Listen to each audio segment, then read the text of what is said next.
Hello, I'm excited to learn about wines. Hello! Hi, everyone. I hope you can see me. If you can you let me know in the comments? And if you can't, let me know in the comments as well. Just going to give it a minute or so for everyone to join. Hi, Matthew and Eleanor. Hi, Amanda. I feel like I'm on a weird work conference call. We've just got our wines out the fridge, so they're nice and crisp and cold.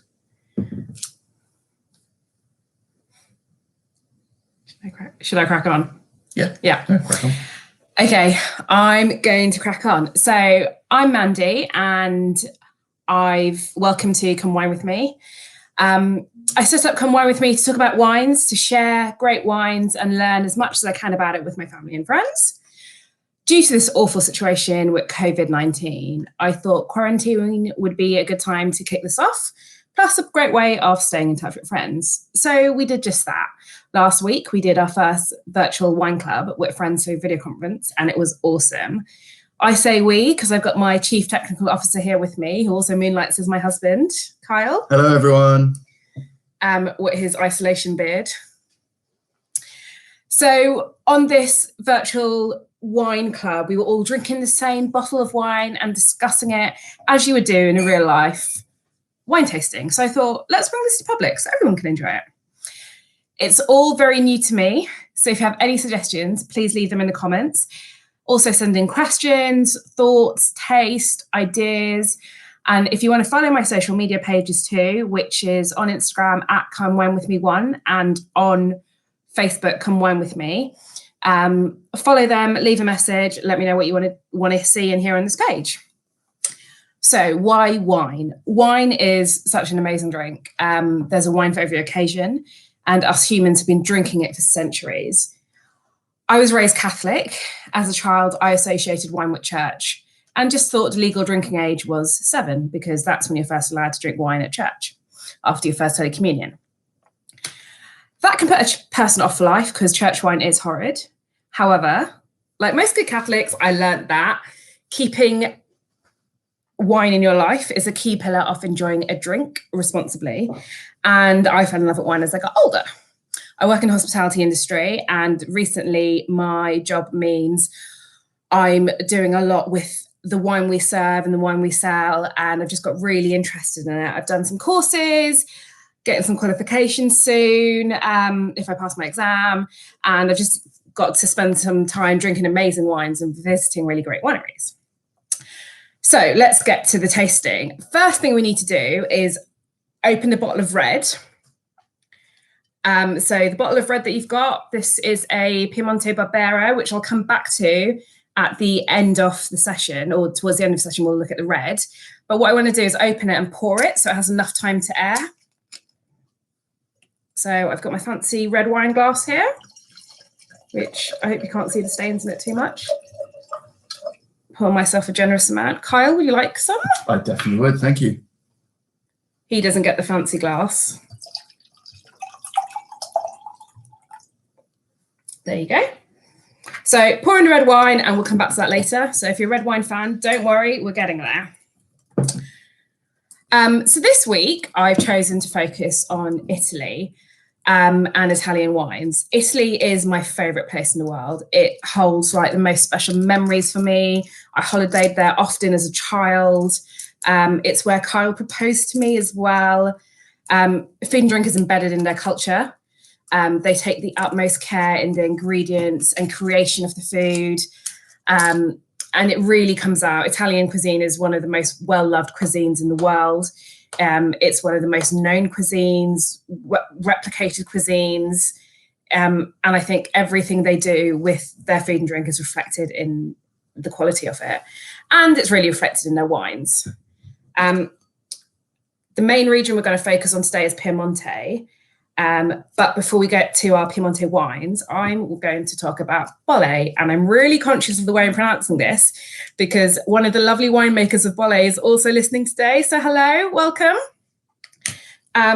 So Bolle, this is the bottle. So it's an Italian sparkling wine. I love Italy, as I've just mentioned. I love bubbles, so it's an obvious choice.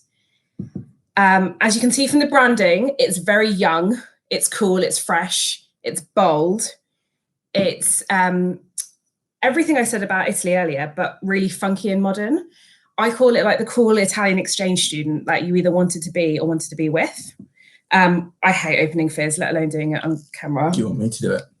Yeah. So get your glass out. I've chosen to do a flute. There it is. There you go. Why flutes are great. One, they make you look like you're extra fancy, and these are our extra fancy flutes. So shout out to Auntie Jackie for our wedding present. And the other one is there's less surface area, so the bubbles stay bubbly for longer. So what you normally do is just pour a little bit in to wet the glass. I'll do Kyle's at the same time. And then just top it up and it's less bubbly then. Oh, I don't know if you can see that. I'll do it with the other one. Okay.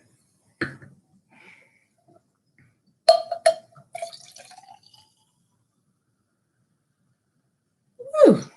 How much does this one cost? So this, with Great Western Wines, is around the £13 mark. So it's a bit more expensive than your standard supermarket Prosecco, but it's actually a lot better. So I want you to have a look at the glass, and if your glass is clean, you'll be able to see really fine bubbles coming through. You get the fine bubbles because the bubbles are created during a second fermentation, which means that it's made like a normal still wine. It's then put into a massive steel vat and fermented over time. And the reason it's put into this large vat is because it can ferment, they can control the amount of yeast and wine, how much yeast touches the wine, so they can control the fermentation. Also, fine bubbles generally are a good class of a good sparkling wine. If you have really big bubbles, that generally means that they've just put some gas into it. If you can, smell the wine. It's quite hard to do in a flute unless you've poured a really large glass or have a very particularly long nose. It's quite fruity. What do you think, Kyle? I think we've got some people tasting already. I'm seeing in the comments, it's delicious. It's delicious.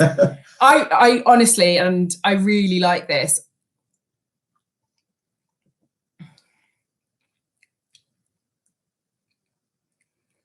Oh, that's great. Amanda in the comments is asking, why is it better? You mentioned it's better than a Prosecco. Why is it better than Prosecco? Not better than Prosecco, but I think it's definitely better than the standard supermarket £6. I think a lot more care is being put into making this wine. It's delicate, it's fresh, it's crispy, it's fruity as well. It's really easy drinking and it's bubbly, and it's just a really good wine, not just for celebration, end of a long day, and Friday, quarantine, anytime you want to drink this wine, it's available for you. I really like it. Cheers.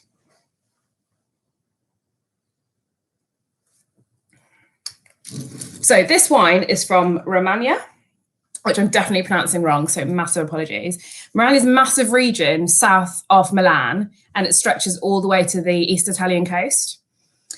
Unlike Prosecco, which is made with a grape called Glera, this is made with Trebbiano. So Trebbiano is one of the most widely planted white grapes in the world. It's really versatile, and it's known to be really fresh and fruity. It can become a still wine, a sparkling wine. It can be blended to make a rosé. But I think it really comes out and comes out of itself when it's a still wine. So Jude's asking what food would be good with it. It's a celebration drink. And I think naturally you'd start off a meal or celebration, a dinner party with it. But it will pair very nicely with fish, vegetables, cheeses, white meat. Amanda said, can you drink it all year? Absolutely. Why not? Christmas time, summertime, it's chilled. So drink it whenever you want. Drink it just like you would Prosecco, but it's just something different. I don't know how you feel, Mandy, but I feel like I'd much prefer that to a glass of champagne. Oh, really? Yeah. It's not as sweet as some of the Proseccos we're used to receiving in the UK. It's not as toasty as champagne. It probably sits somewhere in the middle, which is why you quite like it. So Jerry's asked, is it an aperitif? Anything can be an aperitif in my world. If you want to drink it after a meal, absolutely. I don't want to dictate when you drink it. I will drink champagne and anything sparkling all day, every day. If you want to drink it after a meal, absolutely. I'd just be wary to maybe clear your taste buds with some water if you've had like a really heavy red before it, just so it's not contradicting what's going on in your mouth. Mikey's also said, shout out to Stacey Bannister. I think we know Stacey is a lover of the Italian wines. She's also a lover of her local wine bar. So good. Thanks, Stacey, for joining this call today. Yeah. Hi, Stacey. Hope you're liking the fizz. I know Stacey also likes her bubbles. So now we're going to move on to the still white Cortese. Should we finish our sparkling before? Or absolutely. Finish your sparkling if you want. I'm not going to down it in one because I know my dad's watching. So we're now going over to West Italy, where we are back in Piemonte. So as I said, Piemonte is probably the most beautiful place in the world. And I'm very, very biased with that opinion, but I absolutely love it. If you love sunshine and mountains and good food and beautiful views and great wine, it's just the place to be. It's the epicenter of the gastronomic movement in Italy. It's the home of the slow food movement. And they have some of the greatest and most expensive wines in the world made there, including Barolo, which everyone knows is the king of red wines. So Gavi has become really fashionable in the UK and the rest of the world. It's made with a grape called Cortese. And the whole thing with Gavi is a bit like champagne. It's very regional. Gavi can only be called Gavi if made in certain areas that have been given the Gavi stamp of approval. This is basically a Gavi, but it's not being made in one of those areas and is about £8. I'm going to pour some out for myself and Kyle. And how much does a Gavi usually cost? Gavis can go from £10 plus, depending on where the Gavi is, if it's a DOC or a DOCG. So a Gavi de Gavi means it's made in the commune of Gavi. And that's the Gavi de Gavi is usually a bit more pricier. So exactly the same as the Gavi in the grape, the winemaking skills. In fact, this vineyard also makes Gavi and Gavi de Gavi. But this is a fun, cheaper alternative. So what I want you to do, because this has some taste and aromas that you're probably not used to in a Gavi, is smell it.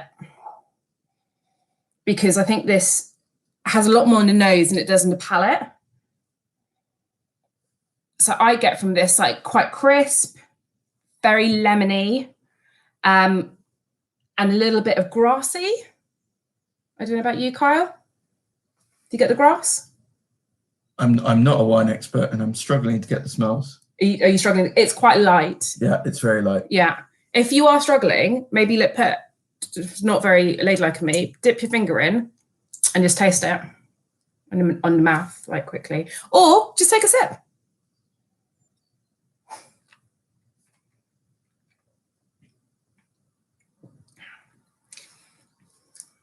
Nice. Good. It does remind me of a Gavi. Yeah. So I think it's a really good light alternative to a Gavi. As I can see, Eleanor's just said in the comments, it is a lovely lemon colour. So one way, because wine, the people who decide what wine tastes like, you know, those grassy notes and all that, they have a specific system on how to label wines.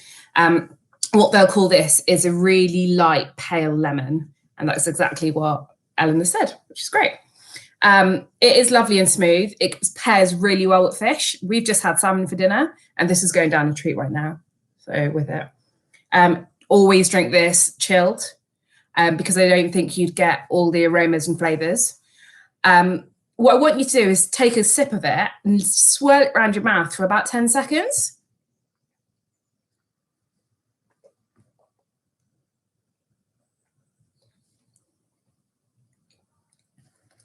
There are really subtle hints of like nutty, sweet nuts, like almondy flavors as well. And what does swirling for 10 seconds do? It just makes you stop and think about the flavours and what's going on in your mouth. You can also, once you swallow, tell the level of acidity. So this one's quite acidic because my mouth is still watering. So you can feel the parts of your mouth here will still carry on watering if it's still acidic. And we had a few questions sort of related to what you were talking about with the Gavi earlier. What is DOCG and what's the difference between DOC and DOCG? Great question. So every country has a different terminology for their regional appellations. In Italy, it's DOC and DOCG. So like Champagne's the best example of this, and I know it's not in Italy, but you can't make it white sparkling wine in France and call it Champagne unless it's made in the Champagne region. And it's similar in Italy. You can't make certain wines and have them unless they are grown in that region and made in that region. So like agave has to be made in certain regions. And that's the wine masters of the world determine what the regions are. And the regions can grow and the regions can decrease. A DOCG will be the higher level of that region and generally a better quality of wine. It might determine the grapes also have to be from that region. To be honest, I can't remember all the details because in every country it's different and it's really hard to remember all the details. But generally, if a bottle says DOC, you know it's from that specific region and the grapes and the wines made in that region. If it's DOCG, it's from the specific commune. So a Gavi de Gavi, if it's a DOCG Gavi, will be made in the commune of Gavi. Cool. So we're about 15 minutes in, 2 wines down. What are we thinking? Are we liking Italian wine so far? Question about, does a dimple at the bottom of the bottle affect the quality? I've heard this many places. Is this true or is it an old wives' tale? What? It's an old wives' tale. The reason we have the dimple is so if it's made for restaurants, a wine waiter can pour like that without getting too close to them. But some of them are quite flat at the bottom. Does that impede being able to do that? That's probably more because it's made for retail. Okay. So let's move on to our red. So I think that one had a really good reaction. Lots of good comments there. Love them. We love it. It's not your traditional white wine. Agave isn't a traditional white wine as we know in the UK. It's a little bit more savoury than what we're used to, but it is good. And, you know, a cheap version of agave, I'm sold. So let's move on to our red. So this should have been aerated for about 10 to 15 minutes now, depending when you poured. This red, and I'm going to show you the bottle before we start, is a Piemonte Barbera from Fontana Fredda. Fontana Fredda makes a whole range of wines local to the region. The vineyard is based about 5 to 10 miles from Alba. It's in a beautiful location. I was lucky enough to go there last year. They make Barolos, Gavis, Barberas, Barbarescos. I have a whole range of wines. I think they had something like a 1938 Barolo when I was there that no one had opened yet. It was insane. The vineyard's beautiful. It's as picturesque as any vineyard postcard implies. They have a hotel on site, a beautiful shop, but they also have an amazing Michelin star restaurant, which the food there was incredible. I highly recommend stopping there if you ever are going on holiday, or if you're planning a post-COVID holiday and want to show Italy some love. I recommend going there. They're passionate about their wines. We were lucky enough to be taken around by the winemaker, and the level of knowledge was insane. So over to this wine, Barbera. So wine's called Barbera, grapes called Barbera. Barbera is the 3rd most widely grown grape in Italy. If you look at it, it's a really deep in colour. And the way you decide whether it's deep, you look at the wine from the top. This wine glass is too big for me. And you look down, and if you can't see the stem of the wine glass, it's deep. Can you see it? Can barely see it. Exactly. It's also a nice ruby red as opposed to a garnet, which is more orangey red or a purpley red. This is a nice ruby, I think. It's ruby, but on the side of purple. Take a nice sniff of it. This one smells incredible. Yeah. So Kyle loves a full-bodied, heavy tannic red wine, like a good old vintage Barolo. He has expensive taste, me and the Barolo. I like really light, fruity reds, like a Beaujolais or really like Merlot. Barbera's meet right in the middle for me and Kyle. It's got everything I want, and it's really fruity. It's not too full-bodied, and it's not too tannic. It's got everything Kyle likes, it's got body, it's got like complex aromas, complex tastes going on, but it's really well balanced.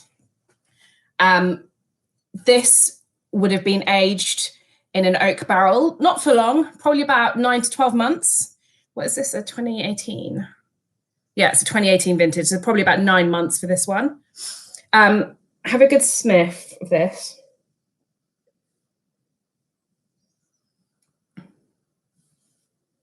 There's lots going on here. Red fruits, cherries. Matt Herbert says it smells a bit like caramel. Caramel, yeah. You're getting, there's probably the most complex wine, or definitely the most complex wine we've tasted out of the three. Have a taste. Oh, that's lovely.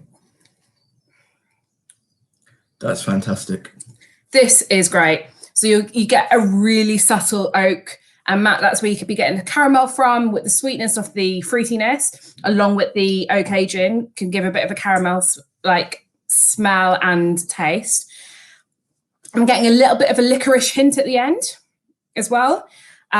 Really good wine to pair with really complex gamey meats, things like rabbit, lamb, venison, anything, because it'll cut through the fat quite nicely without overpowering it. And how much does this one cost? So this one is around the £13 mark as well.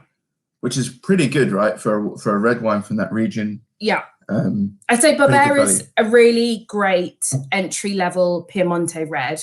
Piemonte are known for having the most complex, delicious vintage red wines, and it can easily put people off because of the price tag. Whereas if you can go into Barbera, go for Barbera, it will bring you into that market, bring you into that region at a really good price.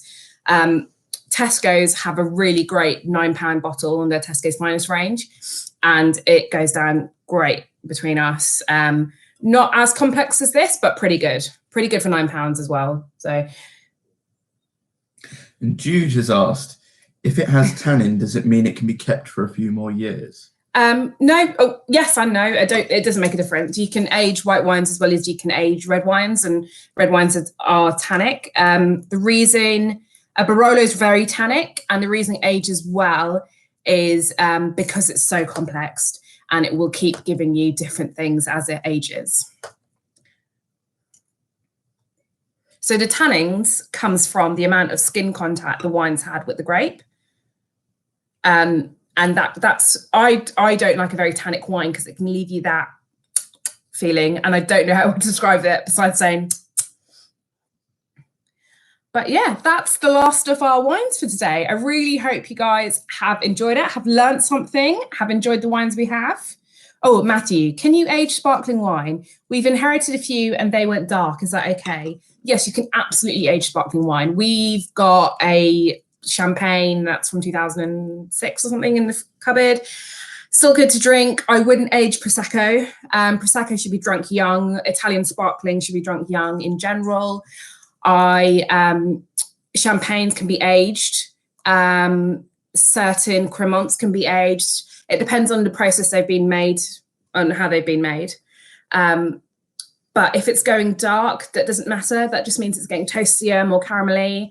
What you do need to do is make sure it is kept led down like this. And so the cork is still moist, and it's not kept in exposure to the light. What do people, I wonder, what was people's favourite wine? Yeah, let me know your favourite wines in the comments. Let me know any questions you have, any comments. Shout out to Tom, who I didn't shout out earlier, who's asked for one. Thank you so much for joining in today. I've had really good fun. We are doing it again, not next Thursday, the Thursday after, where we're looking at some wines from America, which I've posted on my Facebook page, and I'll post again. They are already available through Great Western Wines. And then after that, we'll be going somewhere new in the world where I've not decided, but if there's any particular area you would like us to visit, please let me know. And I look forward to hearing from you guys. Thanks. Bye.